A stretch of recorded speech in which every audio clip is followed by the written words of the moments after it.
বয়সের ভারে নুয়ে পড়েছেন মুশফিক। আয়নাতে হয়তো মুখটি দেখা হয় না নিয়মিত, সব কিছুতে অনিয়মিত মুশফিক। মাঠ ও মাঠের বাইরে পুরো একটি মুশফিক কেন জানি পারছেন না নিজের সেরা ছন্দে ফিরতে।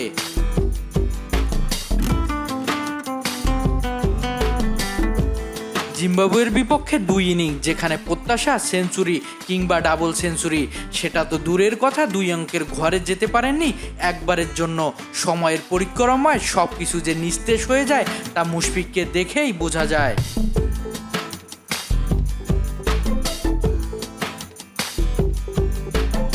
প্রথম ইনিংসে 18টি বল মোকাবেলা করেছেন, রান এসেছে মাত্র 4।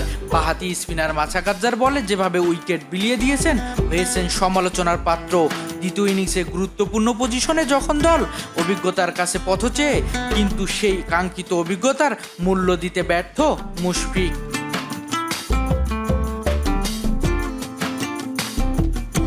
মুজরাবানির এক্সট্রা বাউন্সে পরাস্ত হয়ে ব্যাটে খোঁচা লেগে স্লিপে ক্যাচ দিয়ে দ্বিতীয় ইনিংসের সমাপ্তি করলেন।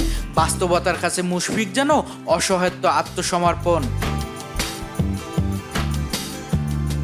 সুদীর্ঘ বর্ণিল ক্যারিয়ারে শক্তিশালী প্রতিপক্ষের বোলারদের করেছেন শাসন।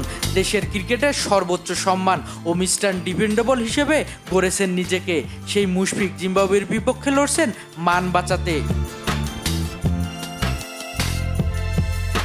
বাংলার ক্রিকেটের পঞ্চপাণ্ডবের 4 পাণ্ডবের যখন বিদায়, তখন মুশফিক রয়েছেন অভিজ্ঞতার ভারে। দলের চাওয়া পাওয়ার কলকাঠিতে নিজের সেরাটা দিতে ব্যর্থ মুশফিক। ক্যারিয়ারের বিদায় ঘণ্টা কি বাজবে তবে? ইতি টানবেন কি সম্মানের সহিত বর্ণিল ক্যারিয়ারের? Shariful Islam, mid wicket.